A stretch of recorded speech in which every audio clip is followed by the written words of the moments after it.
ఎవరో తట్టి లేపినట్టుగా 4 గంటలకు మెలుకువ వచ్చిందండి. ఎంత ప్రయత్నించినా సరే నిద్ర రాదు.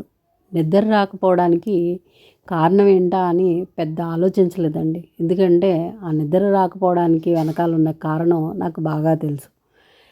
ఎందుకు అంటే ఆ కారణాన్ని నేనే క్రియేట్ చేసుకున్నాను కాబట్టి. మీకు అర్థమయ్యే ఉంటది. అర్థం కాకపోతే వివరంగా చెప్తానండి. అదే అండి, నెలలో మొదటి 2 రోజులు మనం పడే టెన్షన్ ఉంటది చూసారా? ఈఎంఐ కష్టాలండి. వేరే ఏంటో కాదు. సెకండు, థర్డు, ఫస్టు ఇలాగ ఈఎంఐ కష్టాలు. ఒకప్పుడైతే నెల రాగానే శాలరీ ఎంత వస్తది? ఆ శాలరీ ఎవరెవరికి ఎన్నెన్ని కట్టాలి? కరెంట్ బిల్ ఎంత కట్టాలి? లేదా ట్యాబ్ బిల్ ఎంత కట్టాలి? లేదంటే రెంట్ ఎంత కట్టాలి? పిల్లల ఫీజు ఎంత కట్టాలి? ఇలా ఆలోచించేవాళ్ళం. ఇప్పుడు ఈఎంఐ కష్టాలండి. సెకండ్ వచ్చిందంటే చాలు. సో, ఆ పలానా వాళ్ళకి ఈఎంఐ కట్ అవుతుంది. అకౌంట్‌లో డబ్బులు లేవు. ఈ టెన్షన్‌లు ఎక్కువవుతాయన్నమాట. సో, నాకు కూడా సరిగ్గా ఈ మంతు అమౌంట్ అయితే సెట్ అవ్వలేదనమాట అండి. సో, అస్సల ముందు రోజు నిద్ర అయితే పట్టలేదనమాట.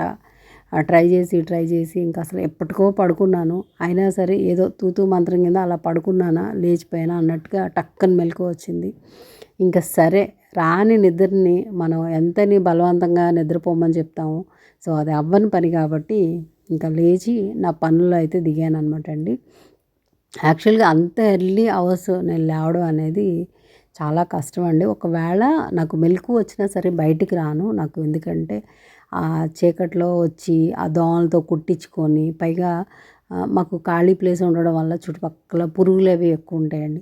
ఏదైనా పురుగు కుట్టిందనుకోండి నాకు అసలు ఎలర్జీలు ఎక్కువ. అవన్నీ ఎందుకులే అని చెప్పేసి అని అనుకుంటాననమాట. అందుకే లేవను. ఇంకా నిద్ర రావట్లేదు కాబట్టి తప్పలేదనమాట అండి. ఎంతసేపని రాని నిద్రని కోసం మనం అట్లాగా ఆలోచిస్తూ ఉంటాం. మళ్ళీ అదొక సమస్య అనమాట.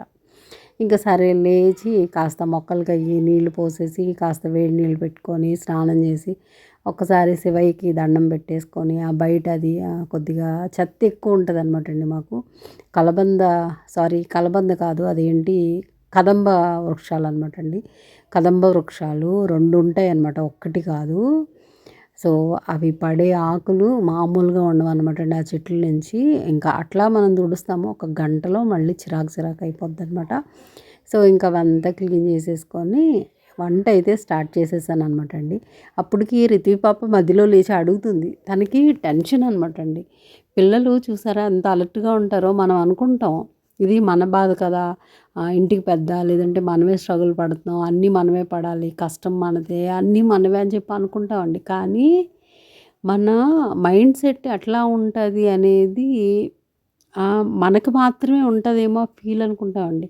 కానీ మన మైండ్ సెట్ ఎలా ఉంటే మన చుట్టూ ఉండే వాతావరణం కూడా అలా ఉంటదండి. ఎంతో కొంత మన మానసిక ఒత్తిడి ఆ ప్రభావం మన ఇంట్లో కూడా పడద్దనమాట. అది నేను చాలా ఖచ్చితంగా నమ్ముతానండి. మనం ఎంత ట్రై చేసినా, పైకి కనబడకుండా ఎంత ట్రై చేసినా సరే వాళ్ళకి ఆటోమేటిక్‌గా తెలిసిపోద్ది. 2, 3 సార్లు లేచి అడిగింది. అమ్మ ఎందుకని ఇంత ఎర్లీగా లేచావు ఏంటి అంటే, "ఏం కాదమ్మా నాకు నిద్ర రావట్లేదు" అన్నానండి. కానీ అన్నీ చెప్తాను. ఎందుకంటే తను మళ్ళీ నిద్ర డిస్టర్బెన్స్ అవుద్దని ఇంకా ఆ టైంలో చెప్పలేదు. నేను పనులన్నీ చేసుకున్న తర్వాత తను లేచి ఫ్రెష్ అయ్యేటప్పుడు, లేదంటే తనకి టిఫిన్ అది పెట్టేటప్పుడు చెప్తాను. తల్లి ఇట్లాగ ఈఎంఐ కట్టాలి కదా, అమౌంట్ లేవు. అది ఆలోచిస్తూ రాత్రి నిద్ర రాలేదు అంటాను. అవునా అంటదండి. సో, అదనమాట. సో, పిల్లలకి కూడా తెలియాలి గదా! వాళ్ళకి అలా చెప్తూ ఉంటాను. సో, అదనమాట అండి. ఇంకా నేను ఈరోజు వంట ఏం చేశానంటే, యాక్చువల్‌గా ఈరోజు సోమవారం కాబట్టి నేను నాన్ వెజ్ తినననమాట అండి. సో, అందుకనే కొద్దిగా రైస్ వండేసి రిత్వి పాప కోసం అని చెప్పేసి క్యారెట్టు ఇంకా ఎగ్గు వేసి ఒక రైస్ అయితే చేస్తాను. ఆ రైస్ చేసేసి లంచ్‌కి పెట్టేశానండి. ఇంకా తనకి టిఫిన్ కోసం అని చెప్పేసి కొద్దిగా చపాతీ పిండి కలిపేశాననమాట. ఎట్లాగా ఇంట్లో ఏదో ఒకటి ఉంటదండి. టమాటా పచ్చడని అవని ఏవో ఒకటి ఉంటూనే ఉంటాయి. ఇంకేమీ లేపోతే తన కోసం ఒక కర్రీ చేసేస్తానండి. అది పెద్ద ప్రాబ్లమ్ కాదు. బొంబాయి చట్నీ అన్నాను కదా! కొద్దిగా శనగపిండి, ఒక్క స్పూను శనగపిండి కలుపుకుంటే అది చట్నీ అయిపోద్ది. ఇంకా ఆ చట్నీ అయితే చేసేసాననమాట. ఇంక రోజు పచ్చడి ఏం పెడతాం అని అనుకున్నప్పుడు అలా చేసేస్తాను. చపాతీలైనా, దోసలైనా, ఇడ్లీలైనా ఇంకా చిన్న చిన్నవి వేస్తాననమాట. మా అమ్మాయి పొడుగెక్కువ ఉందనుకోని బాగా పెద్ద పిల్ల అనుకున్నారు. అది చాలా చిన్న పిల్లండి. సో, హైటే అలా వచ్చేసిందనమాట. ఇంక వంటంతా అయిపోయిన తర్వాత మైండ్ చాలా డిస్టర్బెన్స్‌గా ఉందనమాట అండి. ఇంకా అంత డిస్టర్బెన్స్ మైండ్‌ని మనం అలాగే ఆలోచిస్తూ ఉంటే ఇంకా ఎక్కువైపోద్దనమాట అది.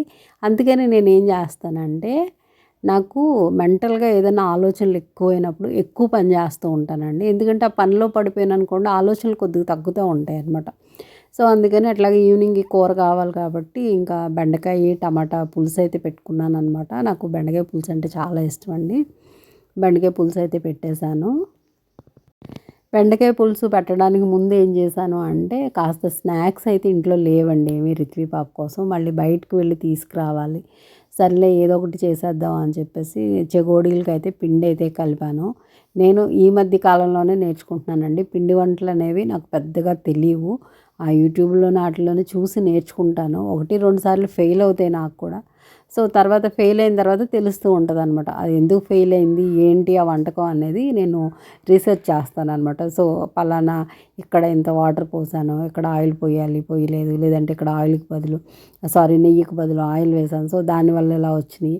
సో, నాకు తెలిసిపోద్దనమాట అండి. ఫెయిల్ అయినా నేను పెద్దగా పట్టించుకోను. ఎందుకంటే నాకు ఆ వర్కు తెలియాలనమాట. తెలియడం కోసం నేను ఎన్ని సార్లైనా ఫెయిల్ అవుతానండి. నేను పాస్ అవ్వడం కోసం చాలా సార్లు ఫెయిల్ అవుతాను. అంటే ఒక్కసారి గెలవడం కోసం చాలా సార్లు ఓడిపోతాననమాట. అలా ఓడిపోయినప్పుడు కూడా మనకి ఏంటి అంటే, మనకి ఎక్స్‌పీరియన్స్ వస్తదనమాట అండి. ఒక అనుభవం అనమాట. ఆహా! ఇలా చేయకూడదు ఈ వర్కు అని చెప్పి తెలుస్తదనమాట. సో, ఇంక అట్లా మొత్తానికి ఏవో ప్రయత్నాలన్నీ చేసి స్నాక్స్ అయితే చేశానండి. మైదా పిండితో చిన్న బిస్కెట్సుని, అట్లాగే చెగోడీలు చేశాను. ఇవి బయట నుంచి తెచ్చి పెట్టుకునే కంటే కొద్ది కొద్దిగా ఇలా ఇంట్లో చేసుకుంటే బెటర్ అనమాట. కాకపోతే నేను ఎన్ని చేసినా సరే అవి 4 రోజులు కూడా ఉండవండి. నాదేమో చెయ్యి పెద్దదనమాట. సో, స్నాక్స్ కూడా అట్లా అట్లా వేస్తూ ఉంటాను. రిత్వితో పాటు వాళ్ళ ఫ్రెండ్స్ కూడా తింటారని. సో, నెక్స్ట్ డే అడుగుద్దనమాట నచ్చితే. అమ్మ ఇయి నచ్చినియి అంట మా ఫ్రెండ్ అడిగింది. లేకపోతే అయి నచ్చినియి అంట ఇంకో ఫ్రెండ్ అడిగింది అంటదండి. సో, పిల్లలు కదా అని నేనేం చేస్తానంటే ఇంకొద్దిగా ఎక్కువనే వేసి పెడతాననమాట అండి. మనం ఇచ్చేది అంతకు మించి ఏముందండి. తిండే కదా అది. పోయేదేం లేదు కదా! మా అమ్మాయితో పాటు ఇంకొద్దిగా వేస్తానంతే. ఇంకా అలాగా ఆ రోజైతే ఈవినింగ్ వరకు గడిచిపోయిందండి. ఈవినింగ్ రిత్వి పాప వచ్చాక రిత్వి పాప నేను కలిసి భోజనం చేశాము. ఇంకా ఈఎంఐ డిప్రెషన్ తోటి చాలా అంటే చాలా సాడ్‌గా ఈరోజు ఎండింగ్ అయిందనమాట అండి. ఇంకా మీ అందరూ కూడా సబ్స్క్రైబ్ చేసుకునే టైం అయితే అయ్యింది కాబట్టి ఛానల్‌ని సబ్స్క్రైబ్ చేయండి. వీడియోని లైక్ చేయండి. అట్లాగే ఎవ్వరు కూడా దయచేసి ఈ ఈఎంఐలు వాటిల్లో మాత్రం ఇరుక్కోవద్దండి. అవన్నీ కూడా పెద్ద ట్రాప్ అనమాట అండి నాకు తెలిసి. Thanks to all.